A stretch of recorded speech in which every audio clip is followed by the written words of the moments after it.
para caracterizar en la medida necesaria esta naturaleza forzosamente relativa de todos nuestros conocimientos reales, hay que darse cuenta también desde el punto de vista más filosófico, de que, si nuestras mismas concepciones, cualesquiera que sean, deben ser consideradas como otros tantos fenómenos humanos, tales fenómenos no son simplemente individuales, sino también y sobre todo sociales, puesto que resultan realidad de una evolución colectiva y continua, en la que todos los elementos y todas las fases están esencialmente conexas. De modo que si en el primer aspecto se reconoce que nuestras especulaciones deben siempre depender de las diversas condiciones de nuestra existencia individual, en el segundo hay que admitir igualmente que no están menos subordinadas al conjunto de la progresión social, no pudiendo tener nunca esa fijeza absoluta que los metafísicos han supuesto. Ahora bien, la ley general del movimiento fundamental de la humanidad consiste, a este respecto, en que nuestras teorías tienden cada vez más a representar exactamente los objetos exteriores de nuestras constantes investigaciones, pero sin que pueda, en ningún caso, ser plenamente apreciada la verdadera constitución de cada uno de ellos, debiendo limitarse la perfección científica a aproximarse a este límite ideal hasta donde lo exigen nuestras diversas necesidades reales. Este segundo género de dependencia, propio de las especulaciones positivas, se manifiesta tan claramente como el primero en el curso entero de los estudios astronómicos, considerando, por ejemplo, la serie de las nociones, cada vez más satisfactorias, obtenidas desde el origen de la geometría celeste, sobre la figura de la Tierra, sobre la forma de las órbitas planetarias, etc. ASF. Pues, aunque por una parte las doctrinas científicas sean necesariamente de una naturaleza bastante variable como para obligarnos a desechar toda aspiración a lo absoluto, sus variaciones graduales no presentan, por otra parte, ningún carácter arbitrario que pueda motivar un escepticismo todavía más peligroso. Cada cambio sucesivo conserva, por lo demás, espontáneamente, en las teorías correspondientes, una aptitud indefinida para representar los fenómenos que les han servido de base al menos mientras no se tenga que rebasar el grado primitivo de precisión efectiva. Tercero destino de las leyes positivas, previsión racional. 5. Desde que la subordinación constante de la imaginación a la observación ha sido unánimemente reconocida como la primera condición fundamental de toda sana especulación científica, una viciosa interpretación ha llevado con frecuencia a abusar mucho de este gran principio lógico, para hacer degenerar la ciencia real en una especie de estéril acumulación de hechos incoherentes, que no podría ofrecer más mérito esencial que el de la exactitud parcial. Importa, pues, darse bien cuenta de que el verdadero espíritu positivo está, en el fondo, tan lejos del empirismo como del misticismo. Es entre estas dos aberraciones, igualmente funestas, por donde debe caminar siempre. La necesidad de tal reserva continua, tan difícil como importante, bastaría por lo demás para comprobar conforme a nuestras explicaciones iniciales, hasta qué punto debe ser maduramente preparada la positividad, para que no pueda en modo alguno convenir al estado naciente de la humanidad. En estas leyes de los fenómenos consiste realmente la ciencia, para la que los hechos propiamente dichos, por muy exactos y numerosos que pudieran ser, no significan jamás otra cosa que materiales indispensables. Ahora bien, considerando el destino constante de estas leyes, se puede 62 discursos sobre el espíritu POSHIVO. Decir, sin ninguna exageración, que la verdadera ciencia, lejos de estar formada de simples observaciones, tiende siempre a dispensar, en lo posible, de la exploración directa, sustituyendo esta por esa previsión racional que constituye, en todos los aspectos, el carácter principal del espíritu positivo, como nos lo hará ver claramente el conjunto de los estudios astronómicos. Una previsión tal, consecuencia necesaria de las relaciones constantes descubiertas entre los fenómenos, no permitirá nunca confundir la ciencia real con esa vana erudición que acumula inútilmente hechos sin aspirar a deducir unos de otros. Este gran atributo de todas nuestras sanas especulaciones es tan importante para su utilidad efectiva como para su propia dignidad, pues la exploración directa de los fenómenos cumplidos no bastaría para permitirnos modificar su cumplimiento si uno nos condujera a preverlo convenientemente.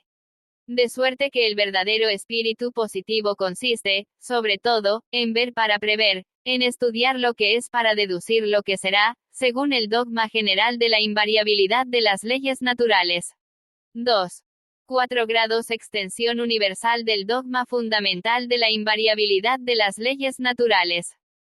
16. Este principio fundamental de toda la filosofía positiva, sin que abarque todavía suficientemente, ni mucho menos, la totalidad de los fenómenos, comienza por fortuna, desde hace 3 siglos, a ser tan familiar, que, por causa de los hábitos absolutos anteriormente arraigados, se ha desconocido siempre hasta aliora su verdadera fuente, esforzándose, con una vana y confusa argumentación metafísica, en representar como una especie de noción innata, o al menos primitiva, lo que en realidad no le ha podido resultar sino de una lenta inducción gradual, colectiva e individual a la vez. No solamente no hay ningún motivo racional, independiente de toda exploración exterior, que nos indique previamente la invariabilidad de las relaciones físicas, sino que por el contrario, es indudable que el espíritu imuvo tiene, durante su larga infancia, una inclinación muy viva a desconocerla, incluso allí donde una observación imparcial la pondría ya de manifiesto si su tendencia necesaria no le llevara a atribuir todos los hechos, cualesquiera que sean, y sobre todo los más importantes, a voluntades arbitrarias.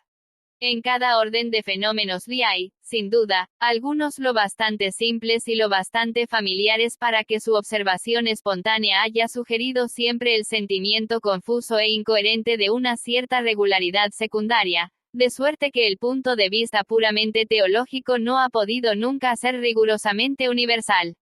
Pero esta convicción parcial y precaria se limita, durante mucho tiempo, a los fenómenos menos numerosos y más subalternos, sin poder siquiera preservarlos entonces de las frecuentes alteraciones atribuidas a la intervención preponderante de los agentes sobrenaturales. El principio de la invariabilidad de las leyes naturales solo comenzó realmente a adquirir alguna consistencia filosófica cuando los 2 sobre esta gradación general del espíritu y de la marcha propios del método positivo, se puede estudiar, con mucho fruto, la preciosa obra titulada A System of Logic, Raw Cognitive and Inductive, recientemente publicada en Londres, ed. John Parker, West Strand, 1843, por mi eminente amigo M. John Stuart Mill, tan plenamente asociado en lo sucesivo a la fundación directa de la nueva filosofía. Los 7 últimos capítulos del lomo primero contienen una admirable exposición dogmática, tan profunda como luminosa, de la lógica inductiva, que, me atrevo a asegurarlo, no podrá nunca conchair ni caracterizar mgor desde el punto de vista en tejo el autor se ha situado. Augusto Comte 63. Primeros trabajos verdaderamente científicos pudieron poner de manifiesto su exactitud esencial en un orden entero de grandes fenómenos, y esto solo podía resultar suficientemente de la fundación de la astronomía matemática durante los últimos siglos del politeísmo. Partiendo de esta introducción sistemática, este orden fundamental ha tendido, sin duda, a extenderse, por analogía, a los fenómenos más complicados, incluso antes de que pudieran conocerse sus leyes propias. Pero, aparte su esterilidad efectiva, esta vaga anticipación lógica tenía entonces demasiado poca energía para resistir convenientemente a la activa supremacía mental que aún conservaban las ilusiones teológico-metafísicas. Luego fue indispensable un primer esbozo especial de las leyes naturales en cada orden principal de fenómenos para dar a tal noción esa fuerza inconmovible que comienza a presentar en las ciencias más avanzadas. Esta convicción podía llegar a serlo bastante firme mientras no se ha extendido semejante elaboración a todas las especulaciones fundamentales, pues la incertidumbre que dejaban las complicadas tenía que afectar más o menos a todas las demás. Esta tenebrosa reacción resulta evidente, incluso hoy cuando por la ignorancia todavía habitual de las leyes sociológicas, el principio de la invariabilidad de las leyes físicas permanece aún sujeto a graves alteraciones, hasta en los estudios puramente matemáticos, en los que vemos, por ejemplo, preconizar cada día un supuesto cálculo de probabilidades que supone implícitamente la ausencia de toda ley real con respecto a ciertos acontecimientos, sobre todo cuando en ellos interviene el hombre. Pero cuando, por fin, queda suficientemente esbozada esa extensión universal, condición a liora cumplida en las mentes más avanzadas, este gran principio filosófico adquiere inmediatamente una plenitud decisiva, aunque hayan de permanecer ignoradas durante mucho tiempo aún las leyes efectivas de la mayor parte de los casos particulares, porque una irresistible analogía aplica entonces a todos los fenómenos de cada orden lo que solo para algunos de ellos ha sido comprobado, con tal de que tengan una importancia considerable. Los nuevos conservadores *. Herbert Spencer. La mayor parte de los que se reputan ahora como liberales, son conservadores de una nueva especie. He aquí la aparente paradoja que me propongo justificar. Para ello debo, en primer término, mostrar lo que ambos partidos políticos eran en su origen, y suplico al lector me dispense si le recuerdo hechos que le son cento circunflejo-miliares, pero solo así me será posible fijar en su ánimo la idea exacta de lo que propiamente puede llamarse conservador o liberal. Remontándonos a una época anterior a sus nombres, los dos partidos políticos representaban primeramente los dos tipos opuestos de organización social, el militar y el industrial, que se caracterizan, uno por el régimen del Estado, casi universal en los antiguos tiempos, y el otro por el régimen del contrato, que ha llegado a ser general en nuestros días, sobre todo en las naciones occidentales, y especialmente entre nosotros mismos y los americanos. Si en vez de emplear la palabra cooperación en su sentido restringido, la usamos en más amplio sentido, como significando la combinación de las actividades de los ciudadanos, bajo cualquier forma de gobierno, estos dos tipos de organización social puede entonces definirse. El primero como el sistema de la cooperación voluntaria, como el sistema de la cooperación obligatoria el segundo. Véase la estructura propia del uno en un ejército formado por conscripción, donde las unidades, en sus diferentes grados, tienen que obedecer bajo pena de muerte, y en proporciones arbitrarias reciben los individuos alimento, vestido y paga. Mientras la estructura propia del otro se encuentra en un cuerpo de productores o distribuidores que convienen entre sí en recibir una recompensa especificada por un servicio también especificado, pudiendo, previo el oportuno aviso, dejar la organización, si tal es su deseo. En Inglaterra, durante la evolución social, la distinción entre estas dos formas de cooperación, fundamentalmente opuestas, se verifica gradualmente. Pero mucho tiempo antes de que los nombres de liberales y conservadores estuvieran en uso, aparecen las diferencias de ambos partidos, dibujándose de un modo vago sus conexiones con el militarismo y el industrialismo respectivamente. Conocido es el hecho de que, tanto entre nosotros como en los demás países, donde comenzó la resistencia a la reglamentación coercitiva que caracteriza la cooperación bajo el Estado, fue ordinariamente en las ciudades, formadas de trabajadores y comerciantes, acostumbrados a cooperar bajo el régimen del contrato. Por el contrario, la cooperación obligatoria. Asterisco en el individuo contra el Estado, Tr. A. Gómez Pinilla, Barcelona, Júcar, 1977, pp. 8, 26. 66 El individuo contra el Estado. Debido su origen y amoldándose a un estado de guerra crónico, continuó sufriéndose en los distritos rurales, poblados primeramente por jefes militares y subalternos suyos, en los cuales sobrevivieron las antiguas ideas y tradiciones. Este contraste en las aspiraciones políticas, entrevisto aún antes de que los conservadores y liberales definieran claramente sus principios, mostrábase en todo. En el periodo de la Revolución, en tanto que las aldeas y las pequeñas poblaciones eran monopolizadas por los conservadores, las ciudades más populosas, los distritos manufactureros y los puertos de comercio constituían el baluarte de los liberales. Y, no obstante ciertas excepciones, es notorio que subsiste hoy un estado de cosas parecido. Así era el carácter impuesto a cada partido por su origen. Veamos ahora cómo en los primeros actos y doctrinas de uno y otro se evidencia también su respectiva naturaleza. El liberalismo comenzó con la resistencia opuesta a los esfuerzos que desplegó Carlos II y su cábala para restablecer el poder monárquico arbitrario. Los liberales consideraban la monarquía como una institución civil, establecida por la nación en beneficio de todos sus miembros. Para los conservadores, el rey era el delegado del cielo. La primera de estas doctrinas envolvía la creencia de que era condicional la sumisión del ciudadano al gobierno. La segunda, la de que esta sumisión debía ser absoluta. Describiendo a los liberales, conservadores tal como se concebían en el siglo XVII, sobre 50 años antes de que escribiese su disertación acerca de los partidos, dice Bolingbroke. Poder y soberanía del pueblo, contrato original, autoridad e independencia del Parlamento, libertad, resistencia, exclusión, abdicación, deposición. Estas eran las ideas que se asociaban en aquel entonces al concepto que se tenía de un liberal, ideas inconciliables con el concepto que se fomiaba de inconservador. Derecho divino, hereditario, incointable, sucesión lineal, obediencia pasiva, prerrogativa, no, resistencia, esclavitud, y en ocasiones también papismo. Tales eran las ideas que se asociaban en la mayor parte de los entendimientos al concepto de mi conservador y que se suponían igualmente inconciliables con el que se tenía de un liberal. Disertación acerca de los partidos, página 5.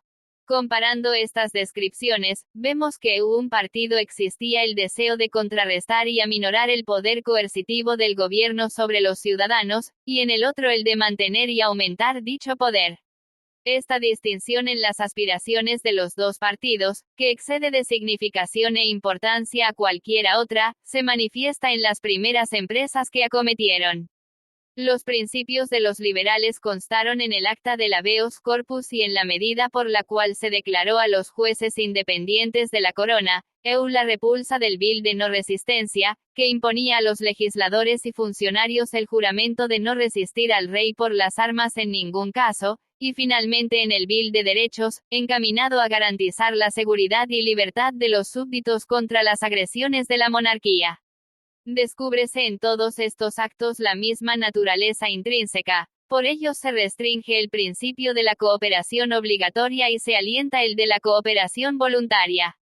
Que la política del partido obedece en períodos posteriores a idéntica tendencia, lo patentiza la observación de Green.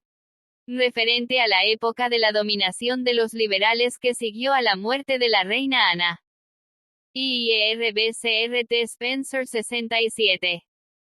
Antes de transcurridos 50 años, dice Green, los ingleses habían olvidado que pudiera perseguirse a nadie por diferencias de religión, o suprimir la libertad de prensa, o intervenir en la administración de justicia, o gobernar sin parlamento. Comp. de Hist. Página 705. Pasando sobre el periodo de guerra que cierra el último siglo y abre el corriente, durante el cual se perdieron muchas de las ventajas obtenidas anteriormente a favor de la libertad individual, y el movimiento retrógrado hacia el tipo social militarismo se manifestó en toda clase de medidas coercitivas, desde aquellas que autorizaron a apoderarse de las personas y bienes de los ciudadanos para las necesidades de la guerra, y hasta las que suprimieron el derecho de reunión y se encaminaron a amordazar a la prensa. Recordemos aliora los caracteres generales de los cambios realizados por iniciativa de los liberales, cuando la conclusión de la paz consintió el renacimiento del régimen industrial con la estructura que le es propia. Bajo la creciente influencia de los liberales se abrogaron las leyes que prohibían las asociaciones de artesanos y aquellas otras que reglamentaban su libertad de viajar. Fue otra reforma, efectuada a instancia de los liberales, el derecho reconocido a los disidentes de profesar sus creencias, sin sufrir determinadas penas civiles, y al mismo principio obedeció la medida dictada, en verdad, por los conservadores, pero bajo el influjo de la opinión liberal, que garantizó igual derecho a los católicos, sin menoscabo de su libertad. Extendióse el campo de esta con las actas que prohibían la trata de negros y el mantenimiento de la esclavitud. Abolióse el privilegio de la Compañía de las Indias, y quedó abierto para todos el comercio con el Oriente. Con el Bill de Reforma y el de Refonjía Municipal decreció el número de los no representados, y los más fueron en parte emancipados de la tiranía de los menos, así en la nación como en el municipio. Dejó de ser obligatorio para los disidentes el rito eclesiástico del matrimonio y pudieron casarse civilmente. Vino también la disminución y remoción de las trabas que entorpecían el comercio con el extranjero e impedían el valerse de buques y marineros de otros países, y, finalmente, se desataron aquellas otras con que, desde hacía tiempo, se sujetaba a la prensa para entorpecer la propaganda de las opiniones. Es evidente que todos estos cambios, debiéranse o a los liberales, se hallaban en armonía con los principios y sostenidos por ellos. Pero ¿a qué enumerar hechos tan conocidos de todos? Sencillamente porque, como antes expuse, es preciso recordar lo que fue el liberalismo en lo pasado, a fin de que se vea cuánto se aparta de él lo que lleva hoy su nombre. Inexcusable sería haber citado tantas diversas medidas con el propósito de hacer resaltar el carácter común a todas ellas, si no fuera porque en nuestros días le han olvidado muchas personas ese carácter común. No se advierte que, por un camino u otro, aquellos cambios verdaderamente liberales restringían la esfera de la cooperación obligatoria y redundaban en pro de la cooperación voluntaria. No separamientes en que todos disminuían la autoridad gubernamental y ensanchaban el campo, dentro del cual cada ciudadano puede obrar sin obstáculo. Se ha olvidado la verdad de que el liberalismo se caracterizaba antiguamente por la defensa de la libertad individual contra la coacción del Estado. Preguntemos ahora, ¿cómo es que los liberales han olvidado estos hechos? Cómo el liberalismo, aumentando cada día su poder, se inclina a una legislación más coercitiva cada vez. 68. El individuo contra el Estado.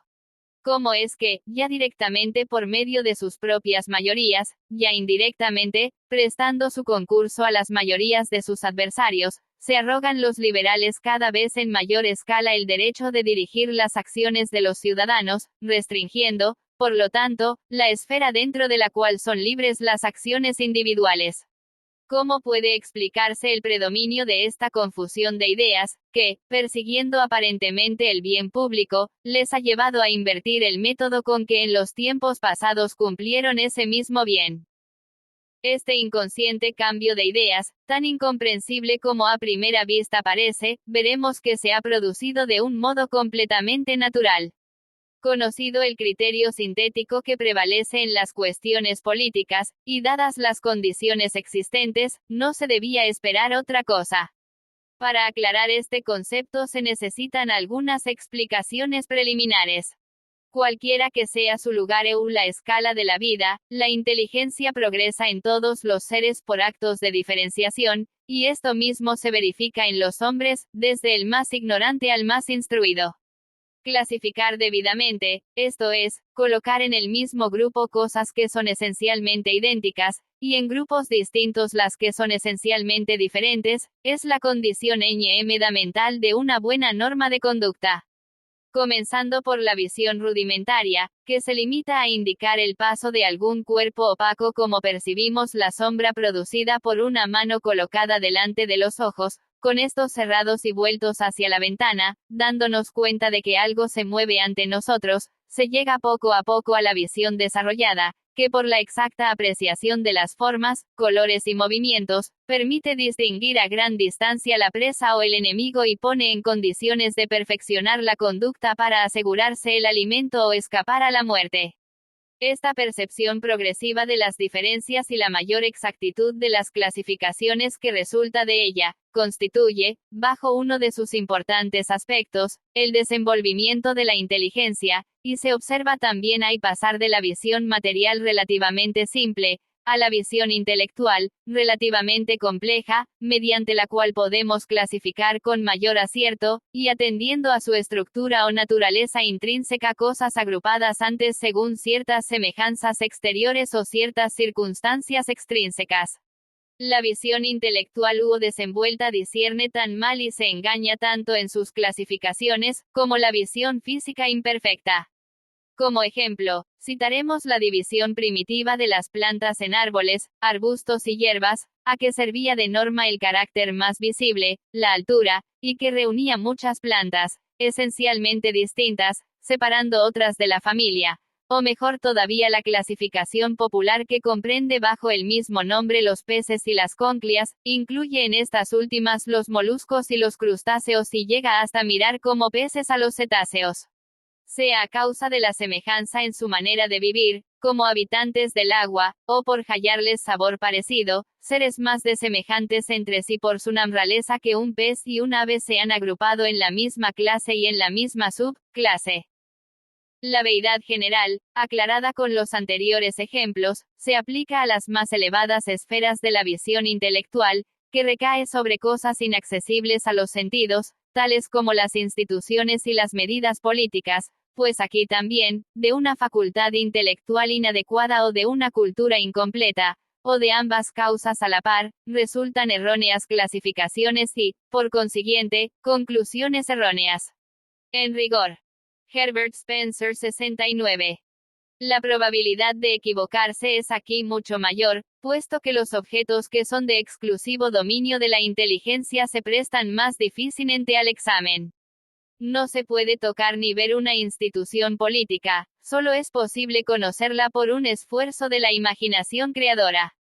No es posible en ningún caso apreciar por la percepción física una medida política. Es necesario, para concebirla, todo un proceso de representación mental, que reúne los elementos debidos y muestra a naturaleza esencial de la combinación resultante. Aquí, pues, más aún que en los casos citados antes, la visión intelectual defectuosa propende a clasificar las cosas por sus caracteres externos o según circunstancias extrínsecas. Que muchas instituciones le han sido clasificadas erróneamente por esta causa, se ve en la creencia general de que la República Romana era una forma de gobierno popular. Si se recuerdan las ideas de los primeros revolucionarios franceses, que perseguían un estado ideal de libertad, se hallará que tomaban por modelo las formas políticas y los actos de los antiguos romanos, y aún hoy puede citarse a un historiador, que pone por ejemplo la corrupción romana para mostrar las consecuencias de los gobiernos democráticos. No obstante, la semejanza de las instituciones romanas con las instituciones realmente libres es menor que la que hay entre un tiburón y un puerco marino, semejanza meramente extrema que oculta muy distinta estructura porque el gobierno romano era una pequeña oligarquía dentro de otra oligarquía más alta, siendo los miembros de cada una de ellas autócratas arbitrarios. Una sociedad donde los individuos, poco numerosos relativamente, que monopolizaban el poder político y podían llamarse libres en cierto sentido, eran otros tantos pequeños déspotas que no distinguían jurídicamente a sus esclavos y dependientes.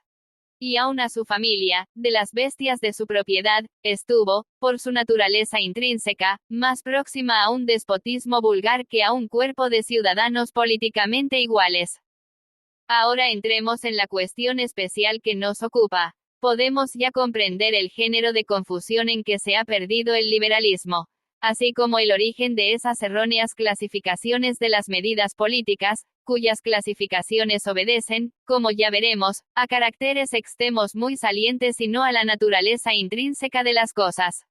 En efecto, ¿cuál era, para el pueblo y aun para los mismos que los realizaban, el fin de los cambios operados por los liberales en tiempos anteriores? La cesación de injusticias sufridas por todo o parte del pueblo. Este distintivo común de todas las reformas fue el rasgo que más fuertemente quedó impreso en los espíritus. Se extinguían los males que, directa o indirectamente, afectaban a gran número de ciudadanos ya como causa de miseria, o como obstáculo a su felicidad, y como, en concepto de muchos, un mal que se evita equivale a un bien que se logra. Se llegó a considerar las medidas reformadoras como otros tantos beneficios positivos, de tal modo, que el bienestar de los más fue bien pronto, a los ojos de los liberales, el objetivo único del partido. De aquí vino la confusión. siendo el carácter extremo dominante de las reformas cumplidas la obtención de un bien popular, obtención conseguida en todos los casos, aboliendo alguna restricción. Ha sucedido que los liberales han mirado el bien del pueblo, no como un fin indirecto, resultado de la supresión de trabas, sino como un fin que debe ser perseguido. Y en su afán de alcanzarlo directamente, han empleado métodos intrínsecamente opuestos a los que usarán en un principio. 70. El individuo contra el Estado. Habiendo visto ya cómo ha prevalecido esta inversión de los términos del problema político, inversión parcial según pienso, pues las recientes actas acerca de los enterramientos y los esfuerzos hechos para remover las desigualdades religiosas subsistentes manifiestan la persistencia de la política primitiva en determinadas direcciones, debemos fijarnos en la exención con que se ha aplicado el nuevo criterio en los últimos tiempos y la mayor aún que se le dará, si los sentimientos e ideas reinantes siguen dominando. Antes de pasar adelante, bueno será advertir que no nos proponemos condenar los motivos que han determinado, una después de otra, tales restricciones o medidas. Indudablemente, esos motivos han sido loables en la mayor parte de los casos. Debemos admitir que las restricciones impuestas por el Acta de 1870 al trabajo de las mujeres y luños en las tintorerías de rojo de Andrinópolis, se reputaron no menos filantrópicas que aquella medida de Eduardo VI que determinaba el tiempo mínimo durante el cual podía contratarse a un jornalero.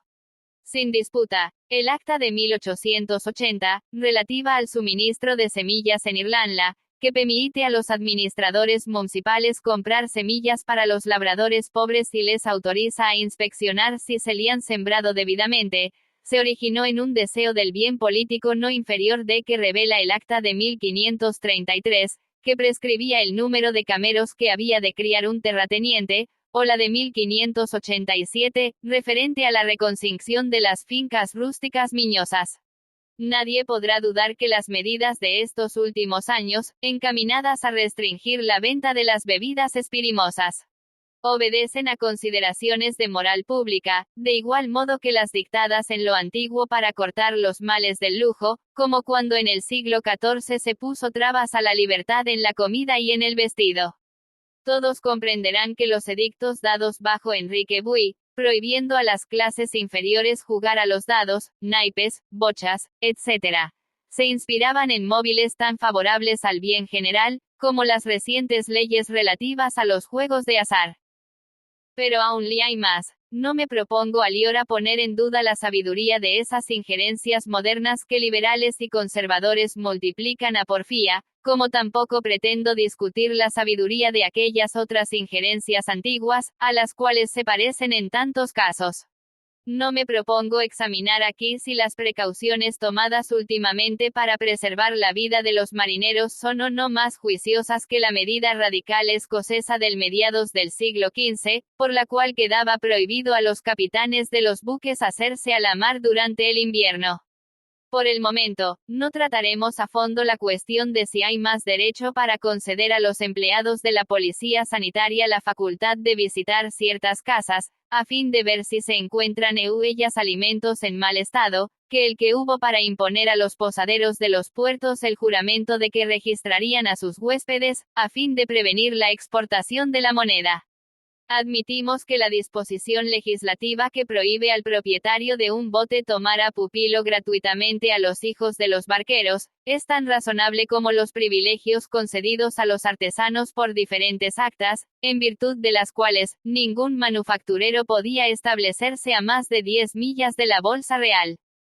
Nosotros excluimos las cuestiones concernientes a lo filantrópico y sabido de los motivos, dando por supuestas estas condiciones, únicamente hemos de atender a la Herbert Spencer 71. Naturaleza coercitiva de esas leyes, que, buenas o malas, han sido dictadas en los períodos de influencia liberal. Para no traer los ejemplos de demasiado lejos, no nos remontaremos más allá de 1860, época de la segunda administración de Lord Palmerston. En el citado año, las restricciones contenidas en las actas acerca de las manufacturas se extendieron a las industrias del blanqueo y tinte. Se dio el derecho de hacer analizar los alimentos y las bebidas a costa del tesoro municipal. se votó un acta creando los inspectores del gas, fijando la calidad y precio de este, y adicionándose la relativa a la inspección de las minas y prohibiendo servirse de muchachos menores de 12 años que no asistieran a la escuela y no supiesen leer ni escribir. Las restricciones impuestas a las manufacturas en 1861 se ampliaron a las fábricas de encajes. Los administradores del patrimonio de los pobres fueron autorizados para hacer obligatoria la vacuna, y los ayuntamientos adquirieron la facultad de fijar el precio del alquiler de los caballos, mohías, asnos y botes, y se concedió el derecho de imponer al vecindario un tributo destinado al drenaje, riego de los campos y provisión de aguas para el ganado, a ciertos comités locales. En 1862 promulgóse una ley restringiendo el empleo de las mujeres y de los niños en las operaciones de blanqueo de lienzos al aire libre, otra que prohibía la explotación de las minas de carbón que envieran un solo pozo o dos, separados por una distancia menor que la que se especificaba, y una nueva, otorgando al Consejo de Medicina el derecho exclusivo de publicar una farmacopea, con los precios que fijara el Ministerio de Hacienda.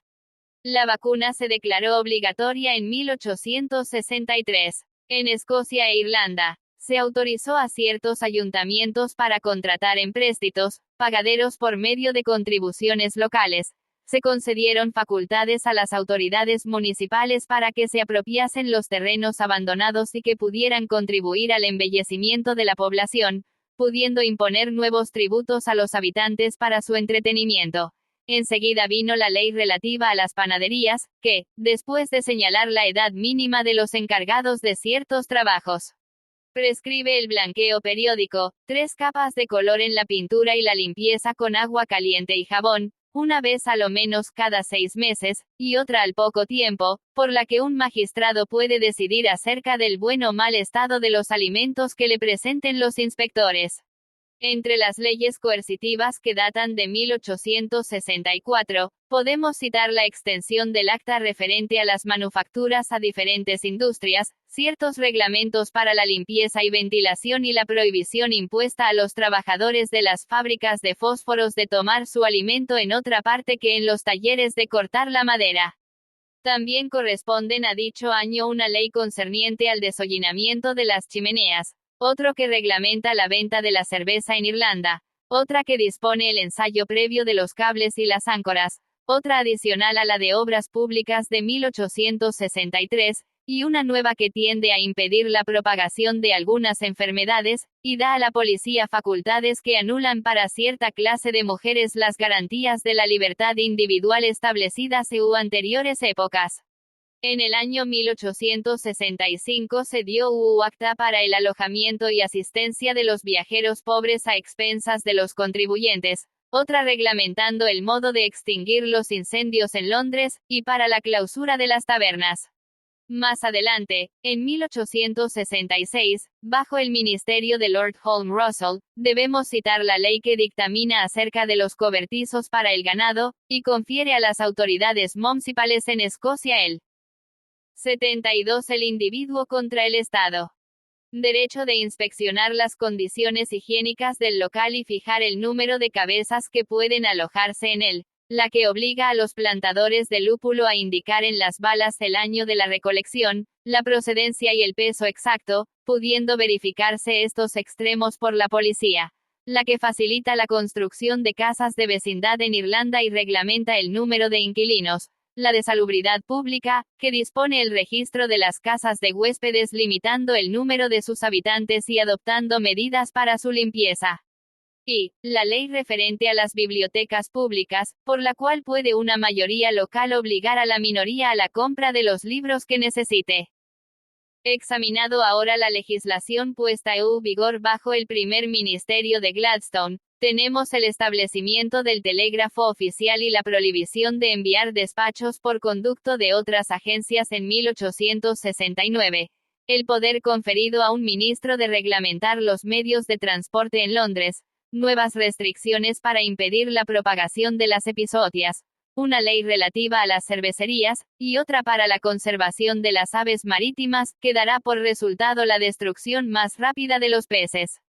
De 1870 datan las leyes que autorizan al Consejo de Obras Públicas para hacer anticipos a los propietarios, con objeto de que mejoren sus fincas, y a los arrendatarios para la compra de estas, la que otorga a las juntas de educación el derecho de formar comités con la facultad de adquirir solares destinados a la fundación de escuelas y la de sostener estas mediante impuestos locales, pudiendo también costear la instrucción de algunos niños y obligar a los padres a que envíen a sus hijos al colegio, etc.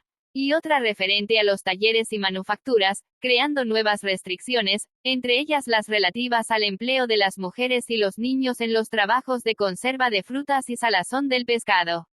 Encontramos en 1871 la ley acerca de la marina mercante que ordena a los empleados de las secciones de comercio que inscriban el calado de los buques, otra acerca de las manufacturas y talleres, más restrictiva aún que las anteriores, otra infligiendo penas por el ejercicio de la buhonería sin el permiso correspondiente, el cual únicamente es válido en un determinado radio, y concediendo a la policía el derecho de registrar los fardos de los buhoneros, y otra nueva ley relativa a la vacunación forzosa.